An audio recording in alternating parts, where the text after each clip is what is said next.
আসসালামু আলাইকুম বন্ধুরা, আমি সাকিনা পারভিন আবার একটা নতুনত্ব রেসিপি নিয়ে আপনাদের সামনে প্রস্তুত হয়েছি। এটা দেখুন, জবদানা হায়দ্রাবাদি বিরিয়ানি, একদম সম্পূর্ণ নতুন, কি দারুণ। আপনারা ভিডিওটা প্রথম থেকে না দেখলে আপনারা একদম বুঝতে পারবেন না। তো আমার এই ভিডিওটা আপনারা প্রথম থেকে শেষ পর্যন্ত দেখবেন, সঙ্গে থাকবেন, তাহলে বুঝতে পারবেন। এটা না যদি আপনারা বানিয়ে খান একবার, খুব মিস করবেন। দারুণ একটা রেসিপি। যদি আমার এই রেসিপিটা ভালো লাগে তো অবশ্যই লাইক, শেয়ার, ফলো করবেন। ধন্যবাদ।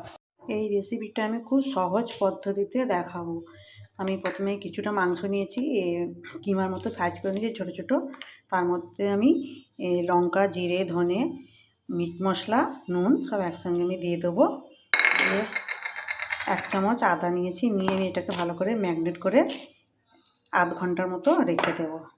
এটা আমি কড়া বসিয়েছি, কড়ার মধ্যে পানি দিয়েছি, দিয়ে দুটো আমি তেজপাতা দিলাম, এই যে লং, এলাচ আর দালচিনি দিয়ে দেবো, দিয়ে 1 চামচ নুন দেবো, আর একটু দেবো সাদা তেল, দিয়ে এটাকে আমি ফুটতে সময় দেবো। ঢাকা চাপাতে দেবো। পানিটা ফুটলে, যে পানি ফুটে গেছে, এর মধ্যে আমি কিছুটা যে জবদানা নিয়েছি, এই জবদানাগুলো আমি এর মধ্যে দিয়ে দেবো। এই জবদানাটা যে এটা হচ্ছে আপনার বাড়িতে ময়দা দিয়ে যেমন চুষি পিঠা তৈরি করে, তো সেরকম ছোটো ছোটো তার থেকে আকারে হয় এটা তৈরি। তো এটাকে আমি 3-4 মিনিট ফুটিয়ে নেব। দেখুন, এই যে ফুটে গেছে আমার এই জবদানাটা, এই যে সিদ্ধ হয়ে গেছে। তো আমি এবার এর মধ্যে ঢেলে নেব। গ্যাসটা আমি বন্ধ করে দেবো, দিয়ে এই ছাঁকনিটার মধ্যে ঢেলে নেব।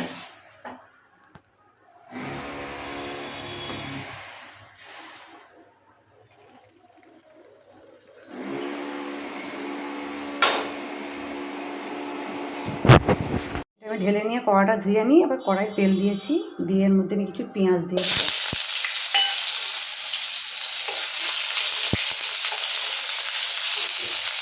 পেঁয়াজ দিয়ে কিছু টমেটো কুচি দেবো, আর দিয়ে দেবো কিছু মটরশুঁটি, দিয়ে এটাকে আমি ভালো করে একটু নাড়বো।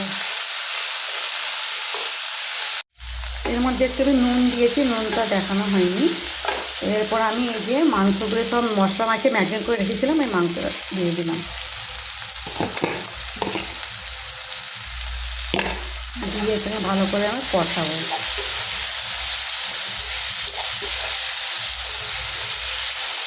2 মিনিট কষিয়ে তারপর আমি পানি দিয়ে ঢাকনা চাপা দিয়ে দেবো।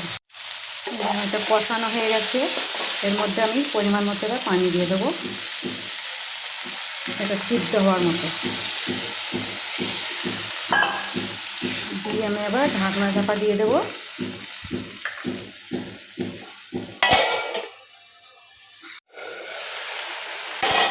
দেখুন, এই যে আমার হয়ে এসেছে। এর মধ্যে আমি এবার একটু ঘি দিয়ে দেবো, দেবো একটু গরম মশলা, আর দেবো ধনে পাতা কুচি।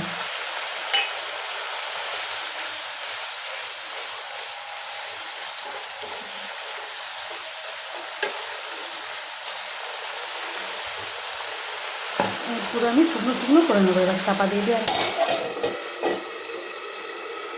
সব কিছু দেওয়া হয়ে গেছে, দিয়ে আমি এবার একটু নেড়ে এটাকে আমি দমে দিয়ে দেব। আমি গ্যাসের উপরে একটা তাওয়া বসাবো, তাওয়ার উপরে আমি এটা বসিয়ে দেব। দেখুন, এই যে আমার জবদানা হায়দ্রাবাদি বিরিয়ানি, লুকটা একবার দেখুন কত সুন্দর হয়েছে। বন্ধুরা, আপনারা এরকমভাবে বাড়িতে করে খাবেন, কম খরচে একটা নতুনত্ব রেসিপি, মজার না? আবার পরের ভিডিওয়ে কথা হবে নতুন একটা ভিডিও নিয়ে। ততক্ষণ টাটা।